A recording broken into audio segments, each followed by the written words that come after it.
This video is sponsored by Squarespace. Recently, there have been some major lore changes to one of the factions in Warhammer 40k, and I have some strong feelings about it. They have taken one of my favorite armies, the Adeptus Custodes, and retconned a major piece of lore. That's right, they have added men to this traditionally all-women army. As we all know, the Adeptus Custodes have always been an army entirely composed of women, from the Sisters of Silence to the Custodes themselves, which seems a little bit silly when you say it out loud, but makes a lot more sense when you consider that Warhammer 40k has traditionally been a girls' game. Sure, we all know a few men who play 40k, but let's be honest, it's a well-known fact that men who play 40k are only doing it to impress women. So I'm not sure why Games Workshop made this change, but I am trying to reconcile it, and I am trying to accept this very controversial change to this very important army that has definitely been around as a playable faction with concrete lore for more than 6 years. So as a show of good faith, I have bought the new codex, which does include a spicy new lore story, including a gasp male custodes, and I've also bought the new combat patrol, which we're going to be painting today. This new combat patrol does not include any new models, but it does include a few of the controversial new male heads for the classic Custodes models. So we're going to read some lore today, we're going to paint some Custodes, maybe we'll even use some of the new male head sculpts, as this is kind of a controversial take, but I think there is room for a few men in our traditionally all-women army, as there's nothing in the lore that necessarily contradicts this, and there's no real reason we can't have male Custodes. So to get started, let's take a look at the combat patrol. It includes 14 new models. As I said, nothing really new here except for a few of these new male head sculpts, to supplement the typical ones, which, as we all know, have always been women. And I know a lot of people are saying these new male head sculpts look fine on the Custodes' bodies, but if we're being honest, I kind of disagree. They don't really look natural, and it feels just a little bit forced to me. The heads look a little bit too big for the bodies, and in addition to this, these models are clearly supposed to depict women's bodies. Because number one, they're 10 feet tall. Number two, they're extremely curvy. I mean, look at those bust lines and hips. Whereas typically male models are a lot shorter, a lot more frail, and more rectangular looking. So while these new head sculpts do look okay in a pinch if you really want to insert some male models into your traditionally all-female army, I feel like they look just a little bit off, like they weren't really intended to go with these bodies. However, I will admit that these new heads do look a lot better on the Custodian Wardens, as the Wardens are wearing their traditional ball gown type dresses, which is really the only traditionally masculine type of clothing shown in this army. So if you want to, you could definitely put some male heads on these female bodies, but it does feel a little bit like forced diversity to me. Like, I get it, Games Workshop, you want to include some men in your traditionally all-women army to appeal to a broader market.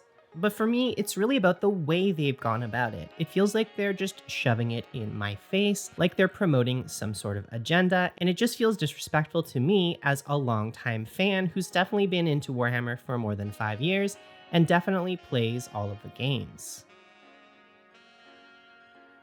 As another example of how they're pushing this agenda and sort of forcing it on us, all you need to do is look at the cover of the new Codex or even the new Combat Patrol. And as you can see, all of the Custodes depicted without their helmets on are these new male Custodes, or mass Custodes as we like to call them. And I get it, I am all for diversity and inclusiveness, but it just feels a little bit like they are pushing an agenda when an army that has traditionally been entirely made up of women now has men featured on the covers of all of their products. But anyway, criticisms aside, let's get into the lore. And honestly, not much has changed in this new codex. It's pretty much the same as before. Lots of stuff in here about how the Custodes were gene crafted to be the perfect women. 10 feet tall, thick as hell, centuries old, and very deep, complex characters. There is one cool new lore story in here, which is a little bit controversial. You may have already heard about it. It's a cool story about a Custodes who is a woman, I'll give them that, and she is partaking in some of the Custodes classic blood games. Super cool, love to see that. But at the end of the story, she gets foiled by this super perfect new male Custodes character. This guy foils her plans, he acts really superior to her, he's super badass and cool. So overall, not too bad, but my only criticism is if you want to add men to the narrative, they shouldn't just be perfect in every way, they should have some flaws, like the title character of the narrative, who's a woman. So once again, this new codex is pretty good. It does have a few flaws. The only thing that I find really strange is that all of the pictures of Custodes who have their helmets off are for some reason men. I don't know why this is. So with our extremely deep, detailed, and thorough lore analysis complete, let's get to painting some of the models in this new combat patrol. But before we do that, I need to tell you just a little bit about this video's sponsor, Squarespace. Squarespace is the all-in-one website and hosting platform that I have been using for centuries now to protect the Empress of Mankind on the Golden Throne. And it's super easy to use. You just pick from one of their fabulously designed pre-made templates, or use their new servitor-powered feature, Squarespace Blueprints, where you simply answer a few questions, pick a few options, and it will design a brand new custom template for you. No coding or technical knowledge required. I've been using my Squarespace website to host a gallery of my painted miniatures, all of my painting reference documents, as well as an online store, which has been super easy to add new items to and accepts a variety of flexible payment options. So if you need a website, why not check out squarespace.com today for a free trial. And when you're ready to launch, go to squarespace.com/Dana Howell for 10% off your very first purchase of a website or domain. And now back to painting. So with these models, I do want to add a little bit of my own flair, but I kind of really wanted to use this as an excuse to paint some gold.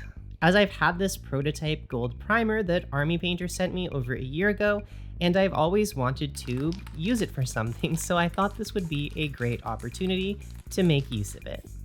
I started everything off with several coats of gold primer. I'm not especially practiced with spray primers, so I hope I'm doing everything right here.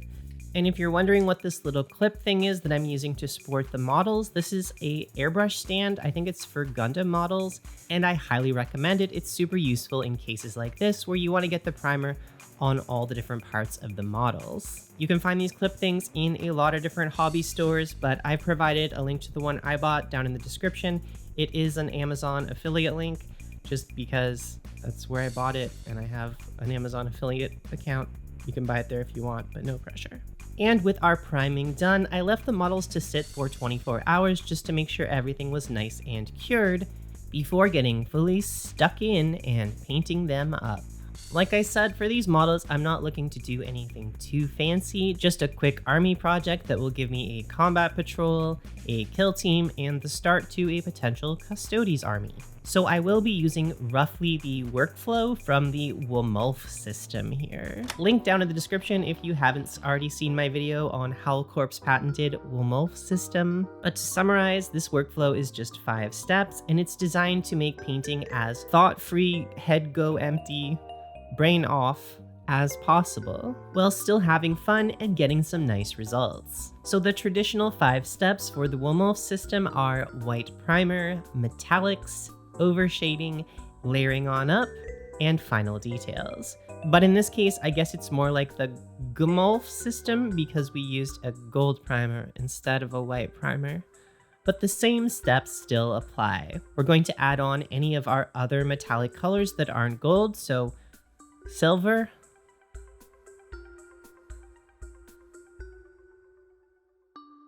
and once this is done, we can move on to step 3, overshading. And I think this is the most fun step for me, as it's the step that brings the entire model together. We're just going to apply some washes to the models to give it some interesting depth, but also to give it some vibrancy of color. And to start out, we're going to be using a color combo inspired by one of our patrons, Brioche. I was painting up this Hero Forge model for Brioche recently, and in her suggested colors, she wanted this sort of gold shaded with green combo. It gives this really cool nautical look, and I liked how this looked so much that we're going to go with this same technique for our golden girls today.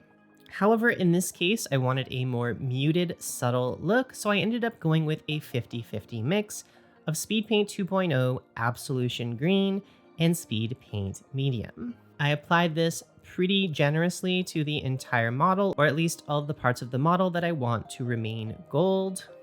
In a previous video, I know that I said one of the major flaws of Speed Paint 2.0 is that it just dries a little bit too fast for my liking, but as I have found, using Speed Paint Medium pretty much fixes this issue entirely. It slows things down a little bit and makes it a lot easier to blend with these colors, or if you want to use them as washes like I'm using right now. And for pretty much everything else on the model, the parts we don't want to be gold, such as the cloth, the leather, and the hair plumes on the helmets, I am using a second unthinned speed paint, Tyrian Navy.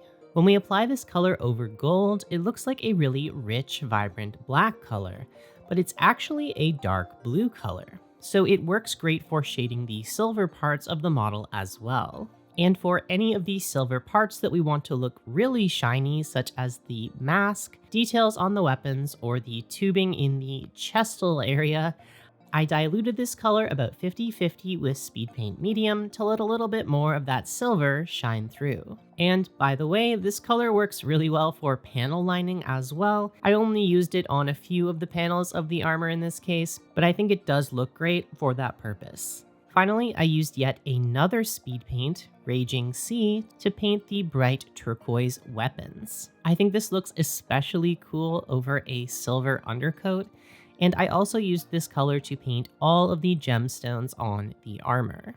And to give these blades more of a dark to light gradient like we see on some of the box art, I simply used some of our thinned Tyrian Navy and blended it into a sort of gradient with a bit of water. For painting the eyes on the helmets, I wanted something that would really pop, so I went with this fluorescent magenta color from the Viejo game color line. And after giving all of our speed paints some time to dry, it's time to move on to the next step in our process, layer on up. And for this, we're simply going to be using traditional acrylics to scramble on some highlights to any places on the models where we want different colors. For the gold and silver parts of the model, this simply means doing some edge highlighting with the same metallic base colors we started with, but for areas like the cloth, leather, and hair plumes, it does require a little bit of layering. Personally, I decided to go with an initial layer of Mage Cast Magenta, which, as you can see, is not a magenta at all. It is a nice purple color. And I'm leaving lots of that dark black color in the recesses to help this look like a really high sheen sort of fabric. For our second layer highlight, I went with Wicked Pink, which is coincidentally actually a magenta, but admittedly, Wicked Pink is a much cooler name than Wicked Magenta. And for step 5, finishing touches, I added a glaze of fluorescent pink to some of the gold armor just to give it a bit more of a gold warmth in places. I also added the lightning bolt effect to the blue weapons, and I used the exact same technique that I used on my recent Night Lords video, so link down in the description to go and check that out if you want to know how I do those lightning bolts. It's just pencil crayons. That's all you need to do. Use some pencil crayons and draw them on. I also painted all of the heads separately, but that could be its own entire 20-minute video, so I'm sorry I'm not going to talk about painting faces in this video. For the bases on these models, I'm temporarily going with something pretty simple, just sand and rocks and my favorite basing color, burnt orange, but if this ends up being a larger army project in the future, which honestly I could see it being, I'm really enjoying painting these models, I might end up going back and adding some more elaborate cathedral bases to these models like I did for my Sisters of Battle. And that's pretty much it. Due to time constraints, I didn't end up finishing painting this entire combat patrol, but I did get at least 4 figures done, which means technically I have a kill team now of Custodes. That's my 5th kill team overall. I want to make as many kill teams as possible. It's my new fun thing I'm doing. You'll notice on some of these models, I've even included a few of the controversial new male heads for the Custodes. Hope this video was useful to you in some way, but before we go, I would like to extend a huge thank you to our wonderful patrons who support me on a monthly basis. Thank you so much for your generous contributions. I could not make these videos without you, and today I would especially like to thank Paul B, Michael H, and Extra Rabbits. If you'd like to see your name up here in the credits, gain access to a few bonus features, as well as our very inclusive, exclusive Discord server, you can do so at patreon.com/StaynaHowl. And with that, thank you so much for watching, and I will see all of you in the next video.